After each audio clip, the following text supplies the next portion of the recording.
Middle class is the worst class to be in. It's very much the middle class trap. And if you want to break free, then watch this video. So the class system kind of come about roughly in the Industrial Revolution in the 18th century. Since then, it's really developed from the lower, middle and upper class. It's now got 7 categories. I am not going through them. The lowest being precarious, apparently. Precariat. What the fuck does that mean? And then the highest is the elite. All right, it doesn't just work on your wealth, by the way. It's taken in touch of like social and cultural constructs. So, for example, the new middle class, which is one of the categories in there, the new middle class is all about typically the younger group, the generations that have made their money quite quick, typically online. They do contribute to society from a wealth point of view, but very little from a social point of view because they're quite isolated, and even less from a cultural point of view. Don't hate me, by the way, that is just the government system that they have put their own definitions on. But I also kind of agree. The reality is, look, obviously, I'm kind of doing it for dramatic effect. If you are a precariat, if you like, it's very unlikely you're watching this. That is like the most deprived, like really struggling, very little social contribution, very little cultural contribution, and very little financial contribution. I can near guarantee none of those people are watching.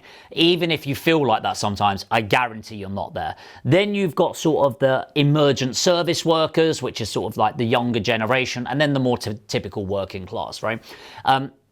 Honestly, at that level, you have so much more freedom.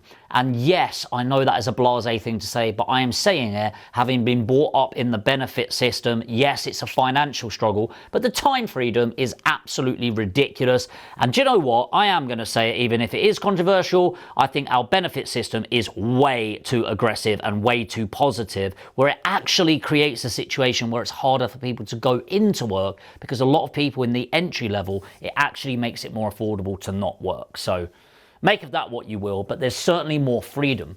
Then, of course, on the upper side, you've got the elites. Not really sure what that means, but I imagine it's absolute time, location, and financial freedom.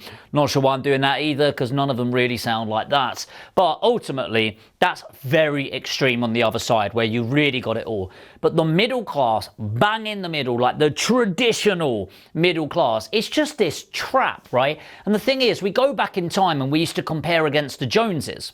The thing is, the Joneses, before social media and everything like that, was the next door neighbour. And the benefit of it being the next door neighbour is, number one, you're comparing almost like for like where you're at.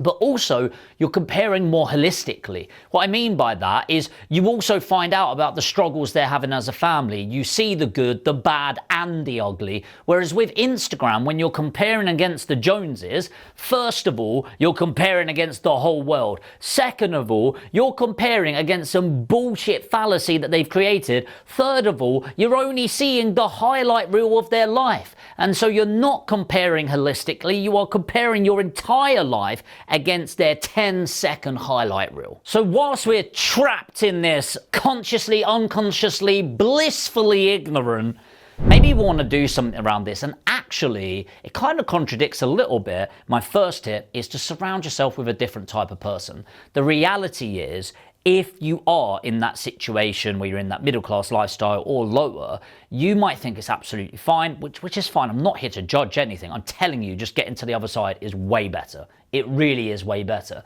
But you can change that. But if you're going down the pub with people that are in similar situations to you or worse, in the realms that you want to change, then you will start to think that is the norm. Because naturally we get confirmation bias, right? So for example, I think it's normal for people to make $1 million a year.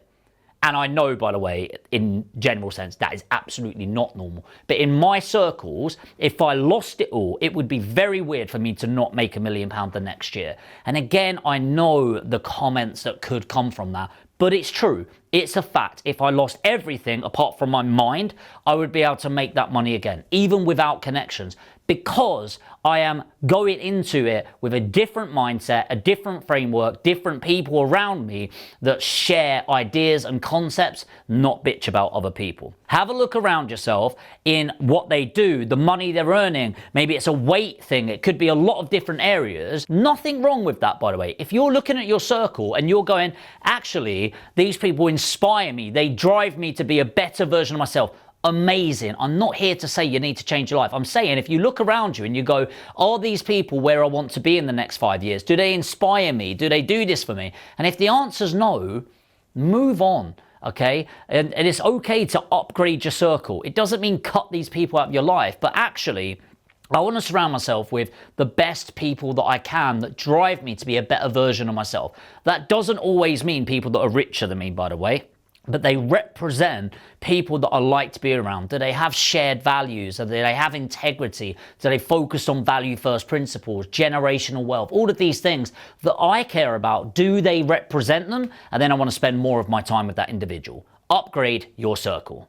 The next thing actually isn't about making more money, it's about managing your current money more effectively. And I put out videos about this and I get a lot of shit about them. How like the average person that I see is living a life of luxury.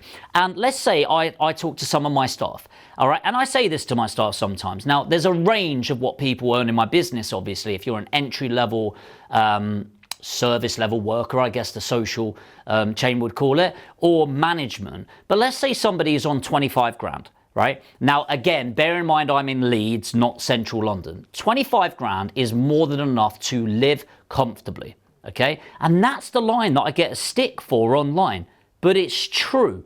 Okay, now I'm not saying on a single income you can afford to rent a 3-bed house and do all of those things. But the reality is, I hear people that are on 30k a year, luckily not in my business because I just like want to recalibrate people. But I see people online going, you can't survive on 30k a year. It's like, actually, you're just poor with your finances. Again, caveat location. I understand central London is a bit of a different game, okay?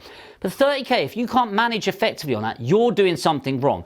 And a great example of this is the amount of time obviously everyone wants paid more all the time. So, it's harder, living wage, all of those sort of things. But the same people will be out on at the cinema on a weekly basis a lot of time, getting takeaways every week. So the best ways of making money isn't actually generating money straight away. It's about restricting your outgoings. And by the way, like you might look at it and save 50 quid a month. I know it sounds crazy. It's not really the money that's making the difference. It's the mentality that you have. You know, are you strapped for cash right now, but then you're going out and doing all these things that are liabilities, spending massive monthly car payments when you could just get a couple of grand car and get a loan for that would be cheaper. You know, those sort of things. It's that money-making mentality, because there's no point making money if you don't know how to manage it. And if you can't make it, you can't manage it, then you definitely won't multiply it. So now we've got the great network and the great money mindset. Now we need to look at multiplying this, and the easy way of increasing the way you make your money is by improving your skill set. So Ollie is behind the camera. He's earning a certain amount of money, which I won't share on here, and naturally he will want to earn more. So what's the number one thing Ollie can do in order to earn more, whether that's bonuses, salaries, all of those sort of things? Well, there's 3 ways, isn't there, that he's going to do this. Number 1, overtime. But of course, that's exchanging more time for money. For some people that works, for some people it doesn't. Again, if you go down that too much, you can get into the trap there yourself. So it needs to be that balance. Number 2 is by getting an understanding from me, the business owner, on what actually is the big lever point for me that I would consider him more valuable than other people here. So for me, for example, it might be leads, creating content that generates leads, because leads convert into money, which means I've got more budget to pay more. So that's just an example. But if Ollie took the time to understand the levers there, it's going to be there. And number 3, context. Context of the platform is the single hardest thing. So what we'll do is we'll post and we'll do all of these things on Instagram until you get context of the platform, like what causes a video to go viral, what hooks, how do we utilize, we've seen all these crazy hooks going on right now. How do we utilize that and bring that into a video to allow it to explode and get mass market at the beginning?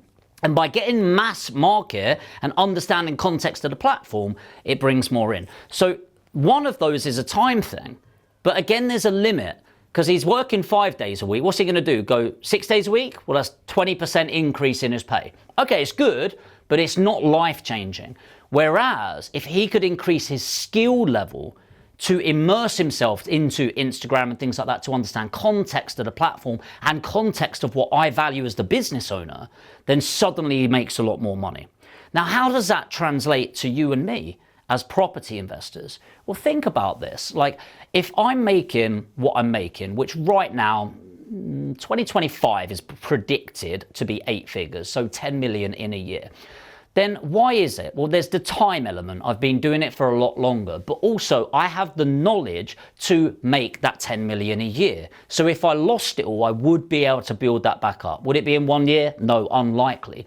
But if my knowledge can take you from 0 or wherever you're at right now to 100, 200,000 a year, then what it's costing you to not know that knowledge is 100 to 200K a year. And I know that sounds so simplistic, but the reality is, what is the difference between you and me? Often is I've got battered around a little bit and got the war scars in the property industry. I've invested over $500,000 in my education in business and education, and I've been constantly invested, spending my time iterating and iterating. And hopefully if you're new to the channel, fair enough, you've got context of just this video. If you've been here for a while, then you can see I've done hundreds of videos documenting the journey and have now done over 1,000 deals. Now, it doesn't need to be with me. Let me be clear. You might be listening to this go, this guy's full of shit. Or maybe you're not even watching because I've bored you to sleep by now. But if you're still watching, then back yourself. Because the reality is, I'm not getting anything from doing this video. You know, I don't make a lot of money. It costs me money putting out these videos with all the team. It's about helping you be the best version of you. But at a certain point, you have to get off the fence. And if you feel that's you today, then let's take action together. And the way you can do that is put an education in the comments right now. We'll book in a free one-to-one strategy call with me or my team. We'll record it, add as much value as we possibly can, completely private and confidential between the two of us. And then if we can help you and we feel we've got the skill to get you from where you're at to where you want to get to, then we can talk about what that looks like. But this is not a free call for anyone. This is for people that are ready to take action. Stop sitting on the fence and invest in yourself. So stop looking outside of yourself and start transforming yourself by investing in yourself. The more you invest, the more you're invested. And by the way, as I said, it doesn't need to be with me. If it's somebody else that can help you, that's amazing. But if you feel you align to what I'm talking about and you feel myself, Aspire, the rest of my team can help you get there, put education in the comments. I'll send you a link and you can book in your free one-to-one session. I hope this has been valuable. As I mentioned, if you're new, maybe you just want to immerse yourself in the channel. And the way you do that is just hitting the subscribe and the notification bell. Make sure you don't just skip the video. Go over and hit the subscribe so you're up to date with the latest videos that are based around helping you make money. And if you did get value from this video, it helps me and the team out amazingly if you just tap that like button. And I'll see you in the next video.